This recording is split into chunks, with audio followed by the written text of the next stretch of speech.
ಎಲ್ರಿಗೂ ನಮಸ್ಕಾರ. ಇವತ್ತು ಕರಿಬೇವಿನ ಸೊಪ್ಪಿಂದ ಚಟ್ನಿ ಮಾಡ್ತೀನಿ.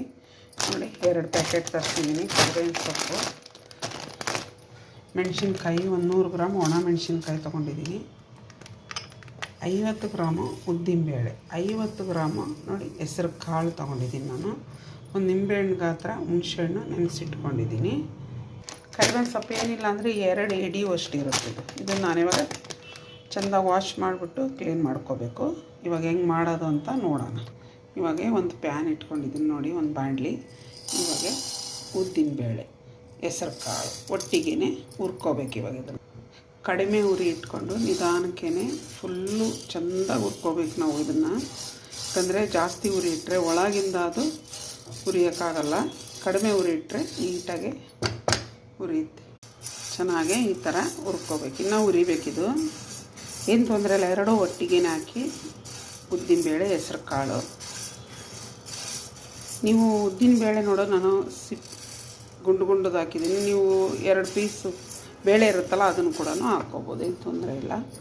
ಆದರೆ ಇದು ಏನಂದರೆ ಕರಿಬೇವಿನ ಸೊಪ್ಪು ತುಂಬಾ ಒಳ್ಳೆಯದು ಕಣ್ಣಿಗೆ ನಮ್ಮ ತಲೆ ಕೂದಲಿಗೆ ಭಾಳ ಒಳ್ಳೆಯದು. ಭಾಳ ಅಂದರೆ ಭಾಳ ಒಳ್ಳೆಯದು. ಭಾಳ ಇದೆ ಅದರಲ್ಲಿ, ತುಂಬ ಒಳ್ಳೆಯದು. ನೋಡಿ, ನೀವು ಇದೇ ಥರ ನಾವು ಇವಾಗ ಒಂದು ಸಾರಲ್ಲಿ ಕರಿಬೇವಿನ ಸೊಪ್ಪು ಹಾಕಿದರೆ ಕೆಲವು ಮಕ್ಕಳು, ದೊಡ್ಡವರೇ ಆದರೂ ಅಷ್ಟೇ, ಎಲ್ಲ ಎತ್ತಿ ಸೈಡ್ಗೆ ಇಟ್ಬಿಟ್ಟು ತಿಂತಾರೆ. ಈ ಥರ ಚಟ್ನಿ ಮಾಡಿಕೊಟ್ಬಿಟ್ರೆ ಎಲ್ಲರೂ ತಿಂತಾರೆ, ಎಲ್ಲ ರೊಟ್ಟೆಲ್ಲೂ ಹೋಗುತ್ತೆ. ಚಟ್ನಿ ಮಾಡಿ ಕೊಡಿ. ನೋಡಿದ್ರಾ, ಅದಕ್ಕೆ ಹುರ್ಕೋಬೇಕು. ಚೆನ್ನಾಗಿ ಫ್ರೈ ಆಗಿದೆ. ಇವಾಗ ನೋಡಿದ್ರೆ ನಿಮಗೆ ಕ್ಲೀನಾಗಿ ಕಾಣ್ತಾ ಇದೆ. ಅದಕ್ಕೆ ಹುರ್ಕೋಬೇಕು. ತುಂಬಾ ಫ್ರೈ ಆಗಬಾರ್ದು, ಯಾಕಂದರೆ ಸೀದಿರೋ ಅಂಥ ಸ್ಮೆಲ್ ಬಂದ್ಬಿಡುತ್ತೆ. ನೋಡಿ, ಕಡಿಮೆ ಉರಿ ಇಟ್ಕೊಂಡು ಇದು ಹುರಿದಿರೋದು. ಇದಾಗಿದೆ, ನಾನು ತಕ್ಕೊಳ್ಳೋಣ. ಇದೊಂದು ಬಟ್ಲಿಗೆ ತೆಗೆದಿಟ್ಟಿದ್ದೀನಿ ನೋಡಿ. ಅದಕ್ಕೆ ಹುರ್ಕೋಬೇಕು.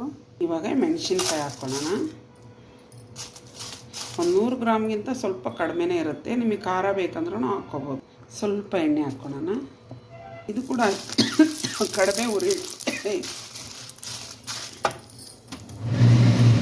ಮೆಣಸಿನ್ಕಾಯಿ ನೋಡಿದ್ರೆ ದಪ್ಪ ಆಗಿದೆ. ಹುರಿದ್ಬಿಟ್ಟು ಮೆಣಸಿನ್ಕಾಯಿ ಚೆನ್ನಾಗಿ ಹುರ್ಕೊಂಡಿದ್ದೀನಿ. ನೋಡಿದ್ರೆ ಎಷ್ಟೆಷ್ಟು ದಪ್ಪ ಆಗಿದೆ. ಸ್ವಲ್ಪ ಎಣ್ಣೆ ಹಾಕ್ಬಿಟ್ಟು ಇವಾಗ ಇದರಲ್ಲೇ ಕರಿಬೇವಿನ ಸೊಪ್ಪು ಹಾಕೋಣ. ಇದ್ರ ಜೊತೆಗೇ ಗ್ಯಾಸ್ ಕಡಿಮೆ ಇಟ್ಕೊಳ್ಳಿ. ಸ್ವಲ್ಪ ಹುರ್ಕೊಂಡ್ರೆ ಸಾಕು, ಭಾಳ ಉರಿಯೋದು ಬೇಡ. ಮಿಕ್ಸ್ ಮಾಡಿ ಸ್ವಲ್ಪ ಹಸಿ ವಾಸನೆ ಕರಿಬೇವಿನ ಸೊಪ್ಪು ಹೋದರೆ ಸಾಕು. ಮಿಕ್ಸಿ ಜಾರ್ ಇಟ್ಕೊಂಡಿದ್ದೀನಿ. ಕಾಳು ಹಾಕ್ಕೊಳ್ಳೋಣ. ಉಪ್ಪು ರುಚಿಗೆ ತಕ್ಕಷ್ಟು ಹಾಕ್ಕೊಳ್ಳಿ. ಉಪ್ಪು, ಹುಣಸೆಹಣ್ಣು,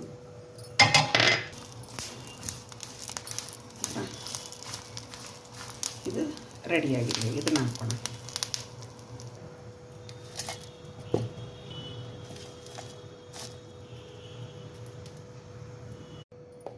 ಇವಾಗ ನೀರು ಹಾಕೋದು ಬೇಡ, ಫಸ್ಟ್ ಒಂದು ರೌಂಡ್ ಹಂಗೆ ರುಬ್ಬ.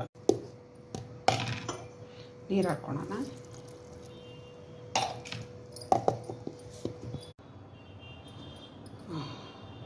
ಚಟ್ನಿ ರೆಡಿಯಾಗಿದೆ. ಒಗ್ಗರಣೆ ಮಾಡೋಣ. ಇದನ್ನು ಬಾಣಲಿಗೆ ಎಣ್ಣೆ ಹಾಕ್ಕೊಳ್ಳೋಣ. ಸ್ವಲ್ಪ ಎಣ್ಣೆ ಬೇಕು, ಇಷ್ಟು ಎಣ್ಣೆ ಬೇಕು. ಇದಕ್ಕೆ ಏನಿಲ್ಲ ಅಂದರೆ 100 ಗ್ರಾಮ್ ಅಷ್ಟು ಎಣ್ಣೆ ಬೇಕು.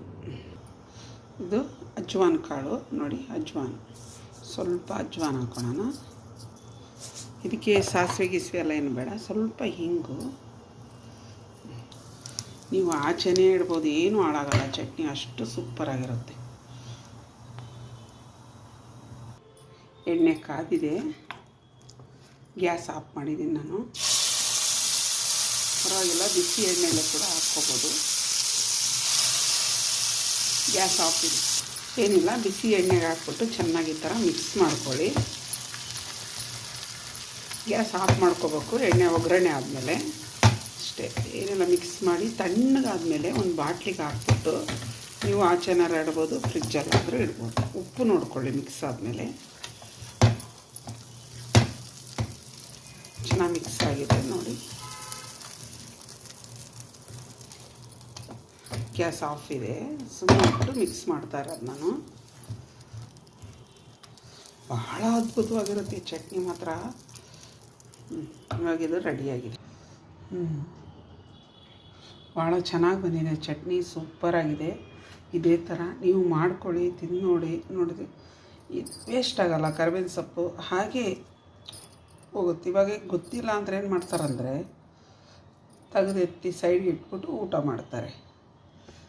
ಇದು ಭಾಳ ಚೆನ್ನಾಗಿರುತ್ತೆ. ಈ ಥರ ಮಾಡಿ ಕೊಡಿ, ತಿಂದು ನೋಡಿ. ನಮ್ಮ ಚಾನಲ್ ನೋಡಿರಿ, ಸಬ್ಸ್ಕ್ರೈಬ್ ಮಾಡಿ, ಕಮೆಂಟ್ಸ್ ಹಾಕಿ, ಶೇರ್ ಮಾಡಿ. ಪ್ಲೀಸ್ ವಿಡಿಯೋ ನೋಡಿ.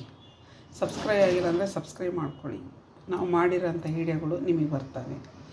Thank you.